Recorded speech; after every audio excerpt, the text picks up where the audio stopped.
Hey, this is Chris with Destination Art, and today I am playing a little bit with some flowers.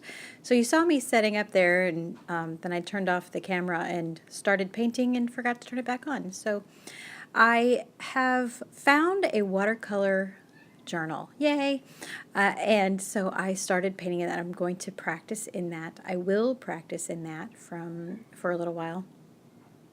And I was at Walmart buying some stuff, and they had flowers outside, so I took a bunch of pictures of the flowers that were outside. They had chrysanthemums and chrysanthemums. Oh, that was brilliant. And pansies. And they had a whole bunch of different colors, but as you see, I painted the chrysanthemums on the other page, and now I'm working on the purple pansies.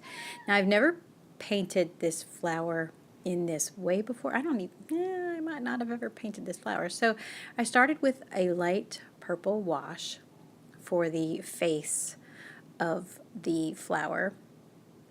And then I dropped in a little bit of color on the edges and a little bit of yellow in the center. Here I'm just doing a bud on the outside. So I did decide on colors, and I swatched them up in the corner. So I thought that that would be a really good habit to get into, just so that I started that because the chrysanthemums, I wasn't sure which yellow I wanted to use. So, and I don't have a purple tube watercolor at the moment, so I had to mix some purples, and one of them is kind of a red purple and the other one is kind of a blue purple. So I wasn't sure which one I was going to use. So I'm happy I have started doing that. I think it actually adds to the sketchbook feel also. So let's see, where are we? I need to quit saying so. Voiceover skills, yay. One of the challenges is finding the balance between your light and dark and your colors. And that's something I'd really like to work on. I find when I paint when I paint landscapes, I think I have a hard time because I make them too dark. Everything is super dark, and then you don't get the transparent, fun watercolor flow or anything like that. So that is something that I would like to grow into, because I sort of paint directly, and I want to have the lightness and the transparency and some other stuff. So that's one thing I'm going to work on, and I really love watercolor florals. So I'm trying to leave I painted a kind of a purple line on the top for the highlight on the edge of the petal, and I'm trying to leave that light purple wash in there. So it's more of a challenge than I realized, but practice makes perfect, right? So what I need to have is a list of jokes that I can tell when we get to a boring part of the voiceover and the painting process. So, okay, so I'm bouncing around since I am trying to leave a thin line at the top of the petals. I didn't want to risk touching and having any bleeding going on. So I did sort of one of the back petals on each of the flowers. The little flower at the bottom was my thumbnail, so I wanted to practice. I have the pictures on my phone, and I'm recording on my phone. So I decided to paint the flower first so I would have a reference with me while I was painting the other flowers. Anyway, I kind of like that technique too. And then record when I was filming everything. My dog, I don't know if you could hear her, she was licking herself, making all sorts of noise.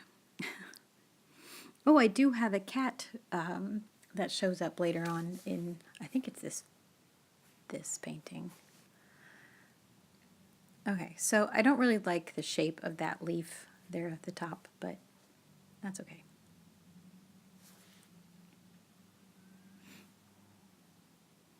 So the balance of values, that is something that I think I'm going to spend the next couple months working on, and I've studied value, I've painted before, I have my own style, which, like I said, I think is kind of intense colors, maybe even not pushing value enough. So with my watercolors, I am trying to, with my watercolors, I'm learning how to create sort of a 3 value system.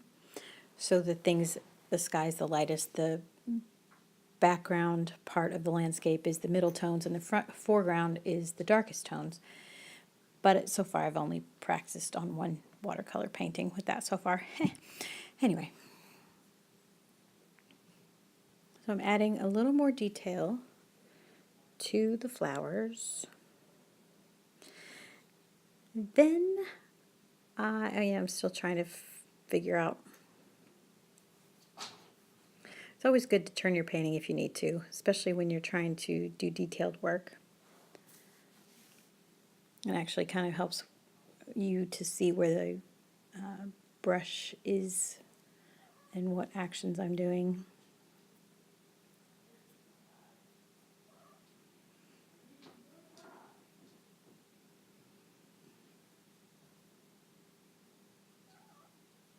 I really love those purple flowers. They're so very pretty.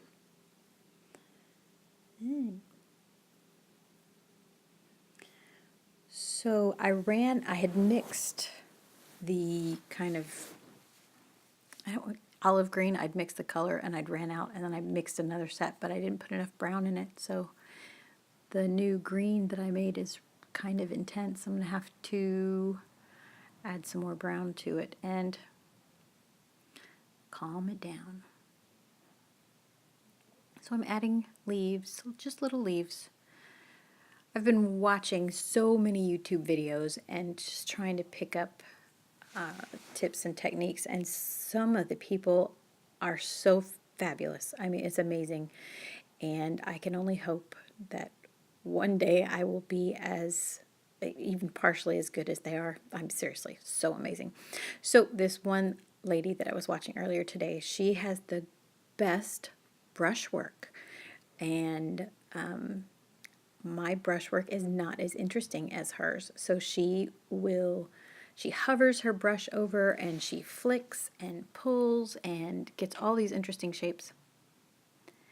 So I need to practice that as well. But I think value is probably first on my priority list of skills to practice.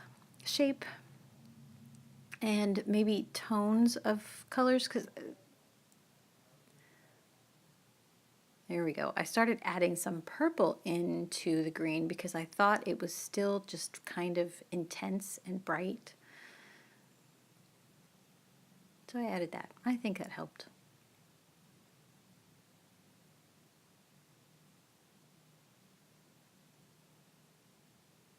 And then I was just tucking in the petals a little bit. They were sort of running together, so I tried to get a little bit of negative space between the two petals.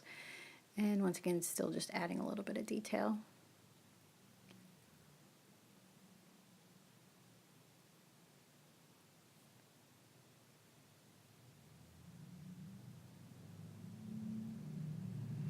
And there I was trying to use some negative painting techniques so that the flower petal would pop a little bit more. There was some white between the flower petals, and that one flower was getting a little bit lost.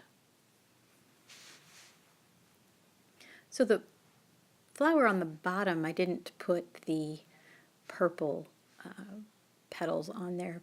I was thinking I would move them off to the side, but then I had painted some green on there, and I just decided not to, since it was just my reference. And this is just a sketchbook. So I need to not stress too much about it. And then I just wanted to add some just little splashes of purple. And I think, oh, this is where I decided to splatter as well, because, you know, that always helps make it look more interesting.